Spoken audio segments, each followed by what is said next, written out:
July 16th, 1969, the whole world watched in wonder as Neil Armstrong took the first historic steps on the moon. Everybody was there, right? You remember that? Gathering around the TV, watching it? No, there's like a handful of you who do. But you know, we admire and applaud famous astronauts like Neil Armstrong and Buzz Aldrin and others.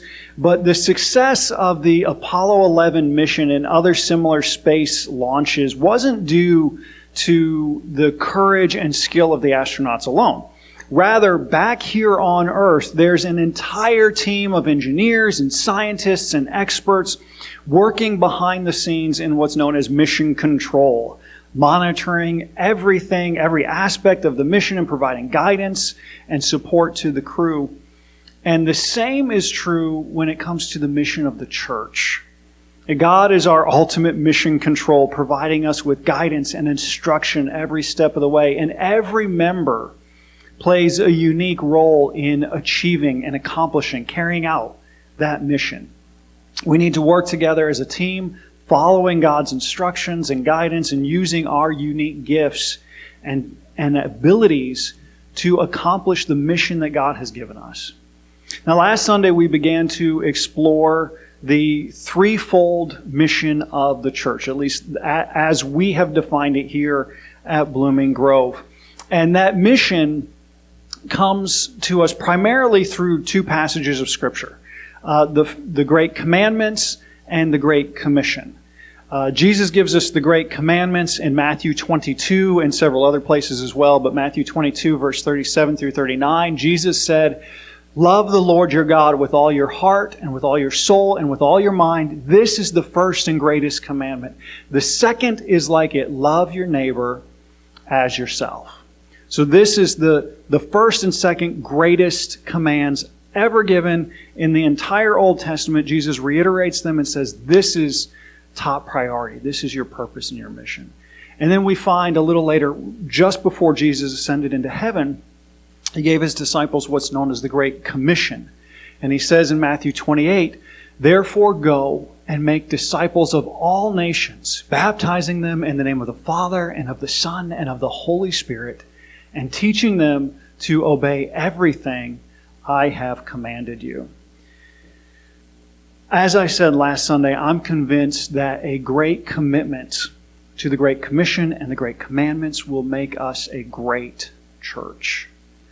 And here at the Grove, our mission statement takes these commands and condenses them into one clear, concise sentence. So our mission, which you see printed on your bulletins and a variety of other places, is to love God, love our neighbors, and lead people to Christ. We hope that this simple, straightforward mission statement will help each one of us to embrace and embody the mission Christ has given to us as His church. And having a clear, concise mission like this builds morale, it reduces frustration, it encourages concentration, it attracts cooperation, it assists with evaluation, and it simplifies explanation. I know that's a lot of shuns, but that's what the purpose behind having a brief mission statement like that is. And here at the Grove, we want to stay on mission. You know, we've mentioned several times that we're coming up on our 150th anniversary as a church. Well, we want to stay on mission for another 150 years or longer, depending on when Christ comes again. So last Sunday, we unpacked the first part of our mission, just those first two words, love God, which of course comes to us from the first greatest commandment. And today I want to look at the second great commandment, which is, of course, love your neighbor as yourself. And Jesus says that the command to love people is equally important as the command to love God. In fact, the two are really very much woven together. Loving God and loving people are like two sides of the same coin. You can't really separate them. You can't love God without also loving people. The Apostle John actually makes that clear in 1 John 4:20. And again, this is like Tim was saying in his communion meditation, John knew Jesus so personally. He was part of that inner circle, and he talked so intimately about his relationship with Jesus. And this is one of the things that he learned from Jesus during that time. He writes, if someone says, I love God, but hates a fellow believer, that person is a liar. For if we don't love people we can see, how can we love God whom we cannot see? In other words, there's a powerful link between loving God and loving people. Our love for God should naturally flow into our love for others, which is what we see in the example of Jesus himself. Jesus loved his heavenly Father with all his heart, soul, mind, and strength, and he loved his neighbor as himself. In fact, his love for people was a manifestation of his love for God. Jesus lived out this principle all throughout his ministry, showing compassion and kindness to everyone that he encountered, regardless of their social status or ethnicity or background. He even went so far as to love his enemies and to lay down his life for our sakes, for the sakes of people who were not his friends at the time. And this includes, as his followers, we're called to imitate his example and to love others as he loved us, which includes not only those who are easy to love, but those who are difficult or disagreeable or different from us in some way. And by doing so, we demonstrate our love for God, and we fulfill both of those two great commandments. Do you know what Jesus said, or how Jesus said the world would recognize his disciples? How people would know that you are a follower of Christ? It isn't by our political views. It isn't due to our moral superiority or even our involvement in a Bible-believing church. What arrests people, what really captures their attention and causes us to stand out from the crowd is not our faith or our values, as important as those things are. It's love. During the Last Supper, in that same chapter that Tim read from earlier, a little later during the meal, Jesus said this to his disciples. He says, "A new command I give you. Love one another. As I have loved you, so you must love one another. By this, everyone will know that you are my disciples, if you love one another." Love for our fellow believers ought to be the hallmark of true Christianity, the defining characteristic of Christians. And the Apostle Peter reiterated this command. I mean, it's stated over and over really throughout the New Testament, but I like the way Peter says it in 1 Peter chapter 1, verse 22. He says, "You must show sincere love to each other as brothers and sisters. Love each other deeply with all your heart." Jesus created the church. Like, we exist to be a family. And that's what we're called, is the family of God. And so we need to love each other as you would love your own family. The problem, I think, for a lot of people is that we get confused about what genuine love looks like, right?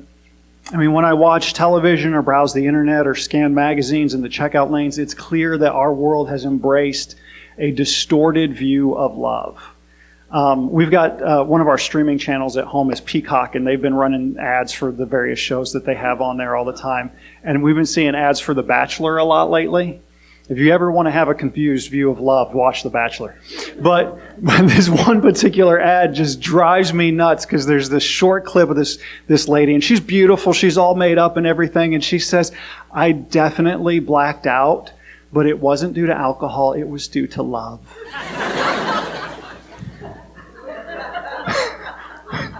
No, it was due to alcohol. Like, you were drunk. That is not love that made you pass out. How many of you remember last year when Will Smith walked up on stage and slapped Chris Rock at the Oscars, right? Man, everybody talked about that for weeks. And after he went up on stage and he smacked him, he still won an Oscar, so he had to go back up on stage. And he gives like this 5-6 minute long acceptance speech. And during his speech, he justifies his actions, saying, I want to be a vessel for love, but love will make you do crazy things. Love will make you do crazy things. That is a dangerous and distorted view of love. Love should not make you do crazy things like assault someone on stage for telling an insensitive joke about your wife. That's not love. In 1 Corinthians 13, the Apostle Paul paints a beautiful picture of what real love looks like. He writes this starting in verse 4. Love is patient. Love is kind. It does not envy. It does not boast. It is not proud. It does not dishonor others.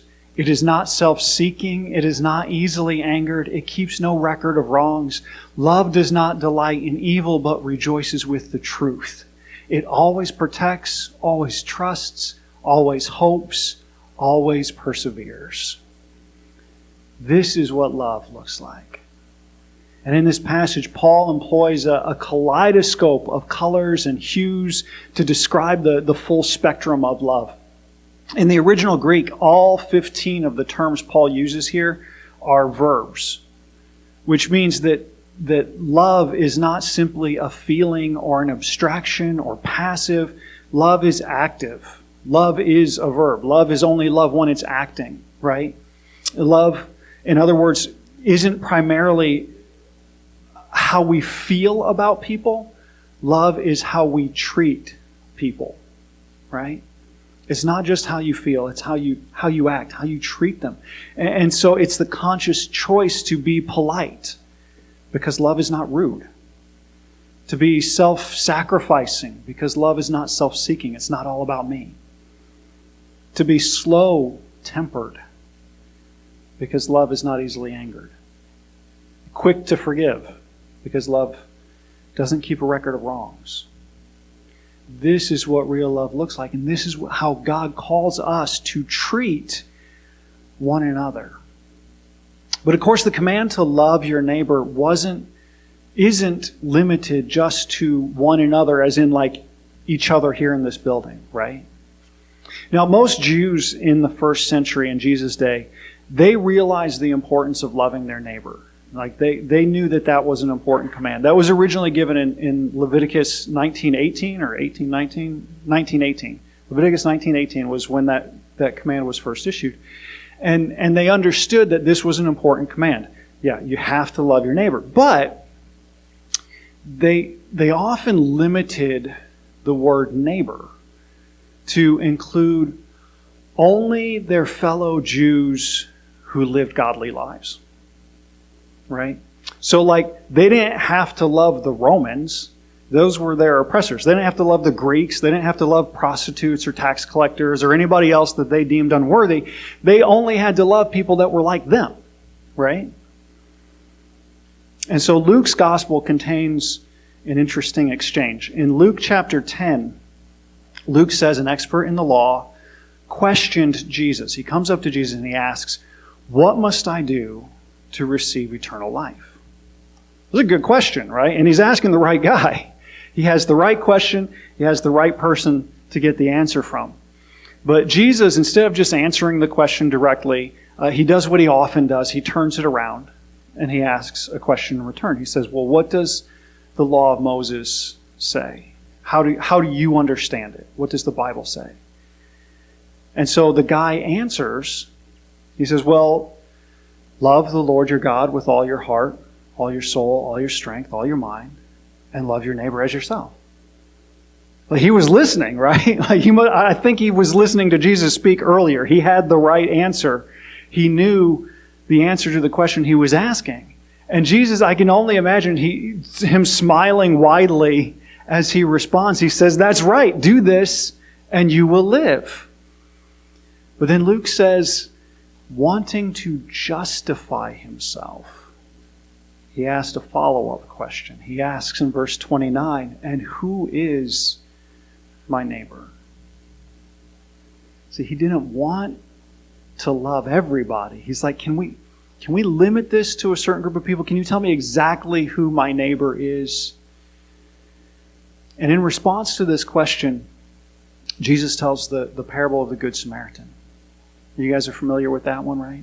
Probably the most famous, one of the two most famous parables that Jesus ever told. This one, and then like the parable of the prodigal son. Probably the two most well-known parables that Jesus ever told.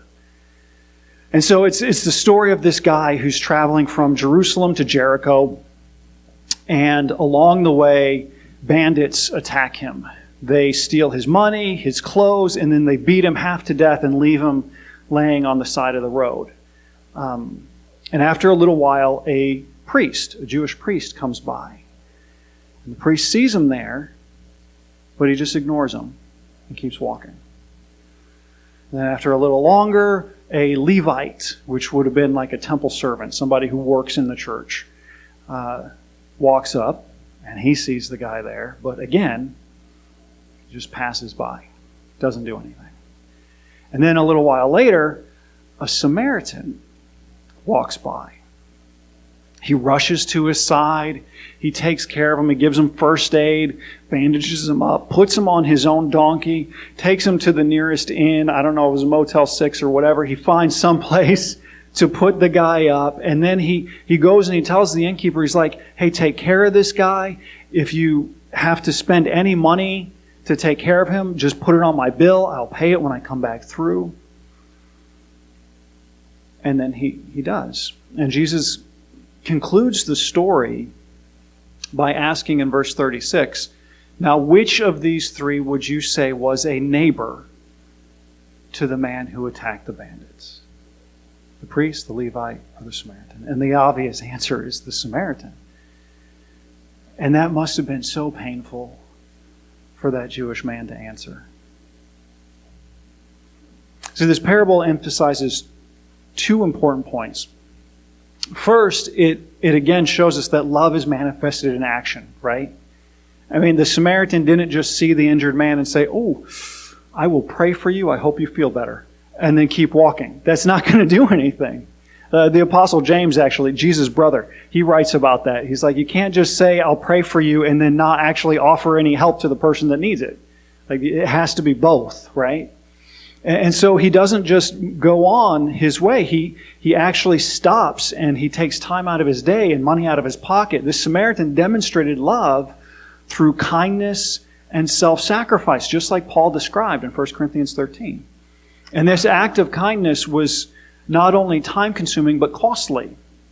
However, the Samaritan was willing to pay the price because he saw this injured man as his neighbor, someone who needed his help and compassion. And similarly, in order for us to love our neighbors, we may need to give up our own agenda. We may need to rearrange our schedules or go out of our way or spend a little money in order to be willing to put others first, just like Jesus did for us. But moreover, this parable teaches us that love transcends cultural and social barriers. I mean, that was the question, right? Who's my neighbor? And the answer to that question is the Samaritans, right? The Samaritan was a member of a despised people group. Jews and Samaritans hated each other.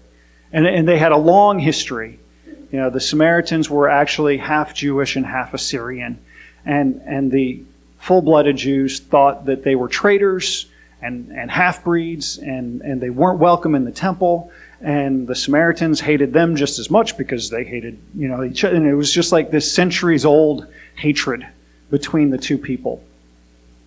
And so Jesus casting a Samaritan as the hero of the story was his way of challenging us to broaden our definition of neighbor and to love all people, regardless of their background or their beliefs. Jesus makes it clear that our neighbor is anyone who is in need, regardless of their ethnicity or religion or social status or political persuasion. The question shouldn't be, who is my neighbor, but how can I be a neighbor to someone in need? And it's not just our nice neighbors that we need to love either. As followers of Christ, we're called to love our enemies. In the Sermon on the Mount, Jesus admonished his listeners this way. He says in Matthew chapter 5, "You have heard the law that says, love your neighbor and hate your enemy." Now, the law didn't actually say hate your enemy. You notice that the love your neighbor part's in quotes and the other part is not. That's because they just added that part. They're like, yeah, we're going to love our neighbor, we're going to hate our enemy. And Jesus is like, no. That's not what it says, first of all. But secondly, he says, I say to you, love your enemies. Pray for those who persecute you. In that way, you will be acting as true children of your Father in heaven. If you love only those who love you, what reward is there for that? Loving the people who love you is easy, right? But when we love the people in our lives who are hard to love, people who hate us, people who may even actively seek to harm us, then we're truly expressing the love of Jesus, because that's what he did. And by doing so, we can show the transformative power of God's love to a world that desperately needs it. And that's an important point too. The love of God is transformative. When people experienced the love of Jesus firsthand, it was life-changing, and it still is. I mean, we come to Jesus broken and sinful, and his love restores and revitalizes us. It reforms us. It changes who we are. Jesus loves you just the way you are, with all your flaws and all your faults, but he loves you too much to leave you that way. He wants to change you. Jesus wants to give you a heart like his. Our hearts are full of sin, and Jesus wants to pour his love into our hearts in order to purge that sin and selfishness from our lives so that we can become more and more like him. And similarly, we need to understand that loving people and affirming their life choices and decisions is not the same thing. And this is, for some reason, super difficult for people today in our culture to understand. But loving someone does not mean affirming or approving their choices and decisions. In fact, many times it's quite the opposite. If you see someone that is on a sinful or self-destructive path, the loving thing is not to affirm their choices and be like, you know what, you do you, that's awesome, good for you. That's the worst thing to do. The loving thing to do is to speak the truth. Genuine love requires us to speak truth, even if it's difficult or unpopular. Remember what Paul said, love rejoices with the truth. And sometimes truth can hurt, but one of the most important things that we can do for another person is to tell them the truth. It's probably the hardest part of loving our neighbor, is speaking the truth in love. Because sometimes I need to hear things that I don't want to hear. But you're not loving me if you just let me go on making mistakes, making bad choices. I need to hear the truth in a loving, compassionate way. At its core, the command to love your neighbor is a command to show kindness and compassion. That's what it's all about, to the people all around you. All of them. Your husband, your wife, your kids, your parents, your friends, your co-workers, the teller at the bank, the checker at the grocery store, the liar, the adulterer, the bigot, the outcast, the reject, the loner, the partier, the atheist, the person in the pew behind you and the pew in front of you and beside you. We're called to love all of them. And at the risk of stating the obvious, loving people isn't always easy, right? The vow breakers, the truth benders, the money grubbers, the backstabbers that we meet, work with, sometimes live with. How do you love people who are hard to love?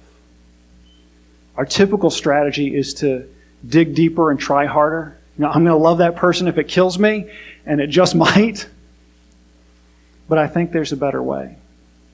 And I mentioned this last Sunday. The secret to loving others is first living loved. God loves you with a perfect and precious love. And His love, if you'll let it, can fill your heart and leave you with a love worth sharing. You have to have love in order to give love.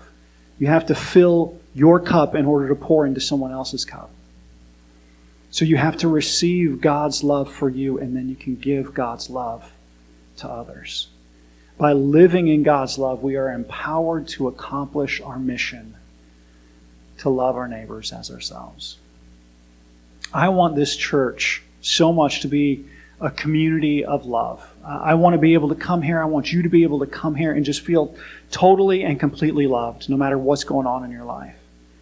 Nothing, according to Jesus, is more important than loving God and loving people. So let's make that our personal mission. Not just on paper, not just as a congregation, but in our own hearts each and every day.